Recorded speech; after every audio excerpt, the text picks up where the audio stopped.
Welcome to Airstream Wheeler and our Salvage Trailer series. If you're new to our channel, welcome. Interested in seeing how we got to this point? We've made a playlist for you on our YouTube homepage. Join us this week as we roll north. But first, let's roll that intro. We paid $25,500 for a flooded salvaged Airstream. Got a few bags of wet trash. Kind of lemons to lemonade. Awesome. Wins, wins, wins. It's cold, that's all. Let me bring everybody up to speed. I am at, was it Great American RV Superstores in Defuniak, Florida for a sail switch. Sail switch in there, the original one when it was flooded, wasn't working. I replaced it with a cheap one from Amazon. I actually got a 2-pack. Both of those sail switches lasted 3 or 4 days and quit. So I've got the original back in there after I took it apart and cleaned it, put it back together. The furnace is actually running fine with that sail switch in there, but I got a spare now because we are going to Massachusetts. This has been a solid 45-minute drive up here to this dealership to get this, but I think worth it to have the right part to make things work for us for the drive home. Well, we're super happy. Andrew replaced the board, ooh, the sun, and a sail switch in this, and it's been working flawlessly. Check. That is a huge relief and amount of savings. This, if you can find this model, was at least between $1,300 and $1,500, and it was a major cost savings just to have to do a $20 sail switch and the board for $229.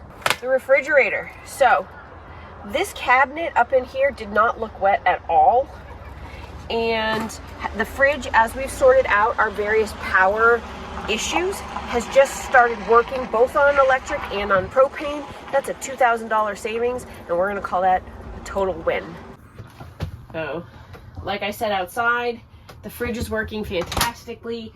It is keeping cold on both power and propane, and I just can't even begin to express how lucky I feel that some of these really expensive big components are just working. Even the TVs, although they're an old technology, the TVs work, which isn't a really big deal for us because we use iPads and stuff anyway, but everything is really coming together and working. Oh, they're the camp hosts. Yeah, let me check in with them. The blue ox that came with it, we've been able to use our own load bars, and we still have some setup to do there, but that's also a cost savings. Andrew was able to swap our propane, which means we can keep our DIY custom grill mount, and this can fly right here in my rear view mirror safely. The electric awning has totally started working, and we're going to call that a win. We are going to be judicious until we trust it, or when we actually choose to deploy it, because we don't want it to get stuck out with us needing to move around so much right now. More on that later. The stabilizer jacks need work, and we are going to order the switches and electrical components. The motors, after testing them on the 12-volt battery on the Tundra, work, and that's one of the most expensive components of that whole system.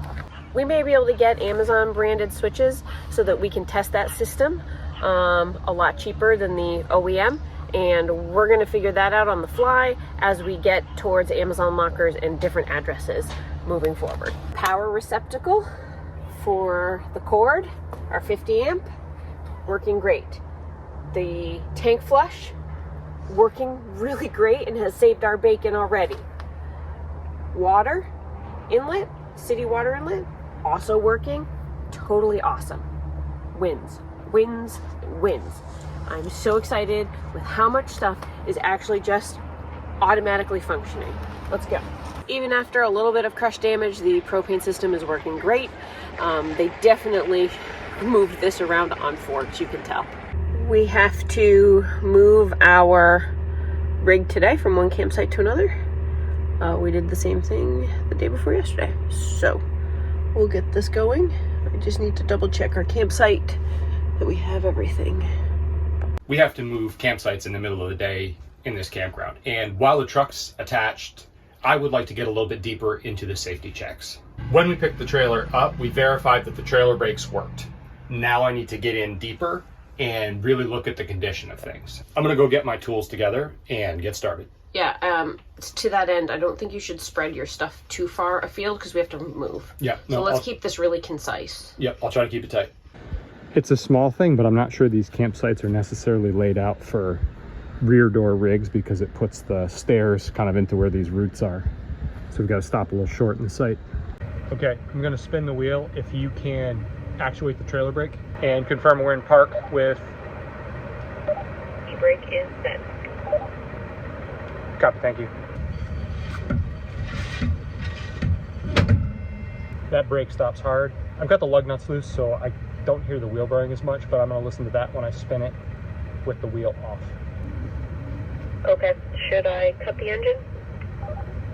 Yes, please. Well, actually, let's test the other side first, and then shut it down, and then I'll do both of them. Spinning the tire. Brakes. This one stops hard too. This is good. This is good. All right, I'm taking the lug nuts off. You can shut the truck down, please. Shutting truck down. Copy. So that looks pretty good, and it clearly has a line for where it's been serviced. Yeah, it's gonna. Yeah, so that's good news. It did get new tires a year ago. Maybe that's we have no way of knowing. I will say this one has a little more drag than the other side, but it sounds okay. These are NevR Lube axles. My understanding is the nuts are not reusable if you take the axle nut off. Well, we don't have another axle nut, so let's not do that. Right, Let's put them back on. And what that means, I can inspect further behind the brake drum. I just have to trust that it sounds okay. Hope it looks it's okay. okay. At a certain point, we'll have to go deeper. But not yet. Yep. How's that going? I had to use my legs to get it up and on. This is the weird angle of the pavement and stuff. I couldn't Yeah, I guess this side was harder than mine because I had flat pavement to work with. You got the edge. Your nails look good doing this. I can like motor oil and nail polish all at the same time. It's a protective coating for all the hard power tool usage.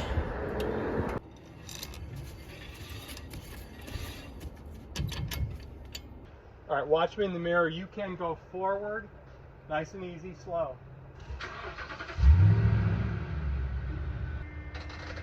Forward easy, forward easy. Hold.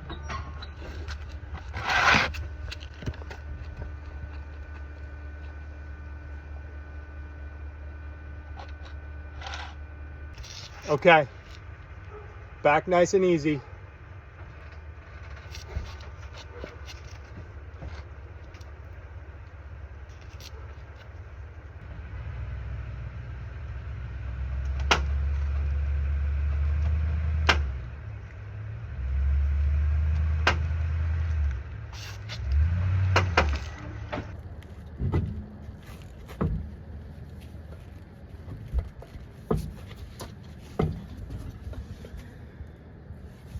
Butter.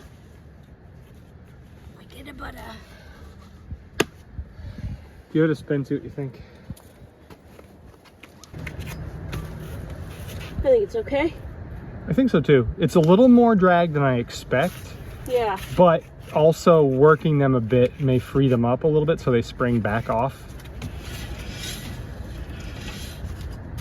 Like what's hard for us is probably inconsequential moving down the road. I think we're good. And I'm looking at the spars and stuff.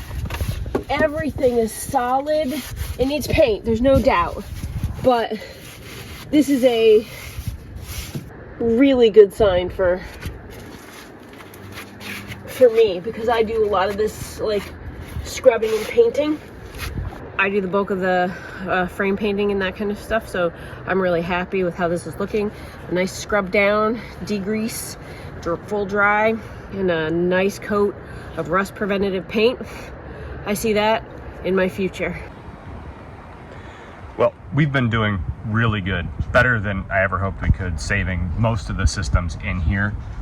This, however, is a subwoofer, and it's gonna be headed for the dumpster now. I put power to it, couldn't get any sign of life from it, so I took the cover off, and let me show you what's going on there. It Didn't take much of an in-depth inspection once I took the cover off to see that we've got way more corrosion here than I would expect for it to still work. So off it goes. So the stereo definitely works without it. This is really a frosting item. We're enjoying the stereo, so eventually we'll probably replace this with something comparable, but for right now, it's okay. I can let it go. Back here at the furnace, I've got a spare thermostat that I can throw in this. I've had one kicking around for the Safari for the other trailer, and so I'm just going to stick it in here. The one that came out has some pretty rusty contacts. I'm hoping this one has better longevity. Temperature's definitely dropped. I do have a simple repair that I need to make. Got a trim piece that's a little bit loose, and I just don't want the leading edge of it to catch in the wind. It's right by the wheel well. Damage could happen if it gets caught in the wind and starts coming loose. All right, all set here. Put this last piece back with a little bit of double-sided tape, and I think we should be a lot better off. That squirrel has an entire Ghirardelli's chocolate still in the wrapper. I hear scuffling. What are you doing? I'm going to show you the NOLOX Premium RV Lubricant from for doors, hinges, and latches. Can you see that? How's the focus? You got it. Yep. It's only about 30-something degrees, and so, but I have the windows open and the latches were stuck, and Andrew met the NOLOX folks, and he gave us this free and clear complimentary, which was super lovely. Nobody has to give you anything for free, and I was really like excited to try it out. But it just so happens that I'm airing out the like food smells from the bedroom. There's been a lot of cooking, and you'll notice that the smoke detector is disconnected. So anyway, while I've been burning the house down trying to make food, I'm also going to apply this, and these come with me,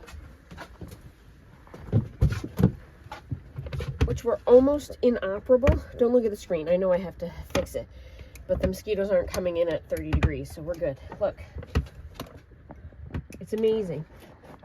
And let me show you something. It has this like tiny little applicator tip, which gives you some pretty significant control. This is great. Seriously. Get out of the way. Not a paid promotion. She's just really excited about lubricating all of the latches and hinges. I like the non-Tommy Bahama theme that we're going with. These holiday flannels at Home Goods, $15. Flannel sheets, Winning the $15. day. We needed some flannels because who knew it was going to be so cold here. Technically, we're in Florida. Don't look at my screens. They all need replacing in work, but not now. If you're familiar with our channel, you may or may not have noticed that there's no seasonality to the Christmas that Shauna rocks year round. It just is. I love it. It even smells like pine resin. I love it. So you're starting out with hardly even works? Also, this block feels loose. See this piece? Huh, maybe we should make a warranty claim. Oh, a whole new world. Hold it. No. Yep. And then we could just do like in the other windows and pop the screen out. I think this is one of the only. This is one of the only screens that's intact. I think in here. For whatever reason, they're all put out. But in part, I think that's because this is a hatch. So if you want fresh air at this end of the rig. All right, go ahead and test that. I think we're. Oh, it's totally stopped moving. So. All right. Okay, that's what we need. I think so. Let's check the other one. I did, for a few seconds, use an angle grinder in the campground. Maybe I shouldn't have. It wasn't that loud. Middle of the day. Made this tool right here. Check it out.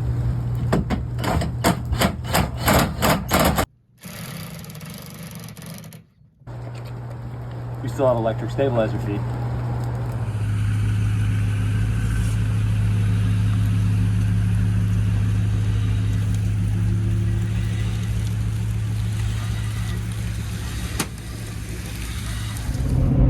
Shauna's father's called us to come north to get the trailer inspected.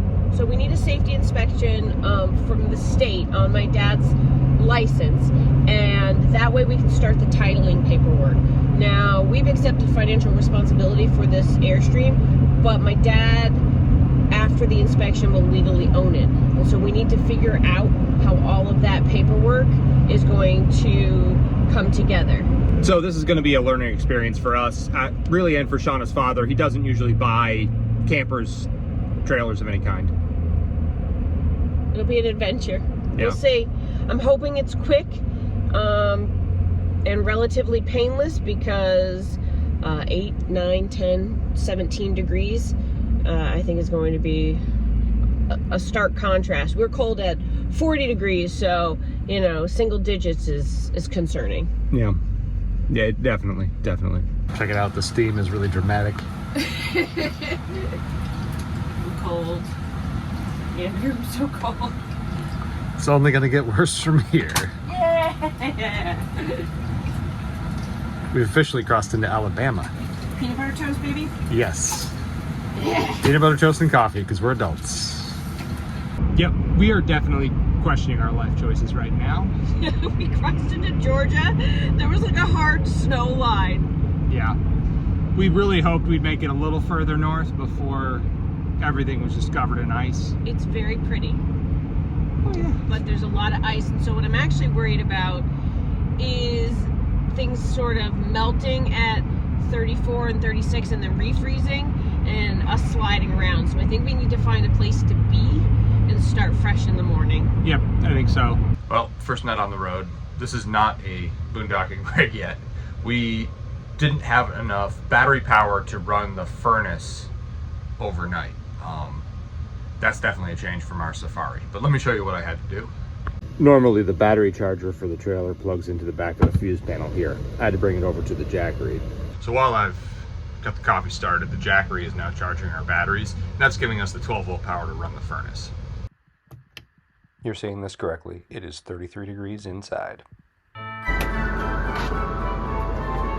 Man, just doing a hot coffee? It's just so cold out there. It's cold in here. It's so cold. I'll come to the table. All right, I'll set it up for you. Thank you.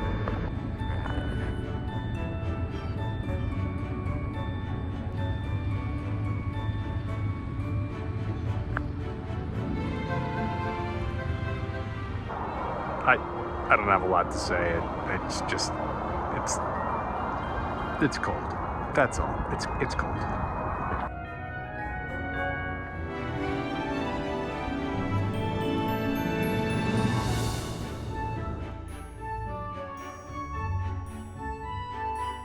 What you got? 14 degrees? Yeah, it's 14 degrees, Awesome. according to the truck. Yeah, we're headed to get the VIN verified on the trailer, and it's, I guess, a quick safety inspection. Today's the big day, guys. Today's the big day. We're not going to film the state police doing whatever. Yeah, There's no need to open ourselves up to that kind of. yeah. But the good news is, if we can get it done today, we can get out of here soon, because it's supposed to get even colder than it is now. It's supposed to be 8 degrees moving forward, and that is just too cold. We're not running with like water or anything, which is making everything just logistically harder. Jumps everywhere. So We don't mind winter camping, but this trailer is not set up for it yet. not even close. We don't have enough battery to run the furnace overnight. What do people with stock Airstreams do? Yeah. Do you guys all stay in campground and plug in every night when it's cold? Do you run a generator? Let me know, because in the comments below, because I just don't understand how to use a trailer this way. Normally we have a very robust system, and so we've gone very, very minimal investment to get the Tommy Bahama up and running. Yeah, sort of put it right back to stock, and that's it for now. For now. Just to get it working. Stay tuned. Yeah. Mods are coming. Yeah. Woo! The mods will be coming, because it seems necessary. But not until that title is in my name. True. First step today.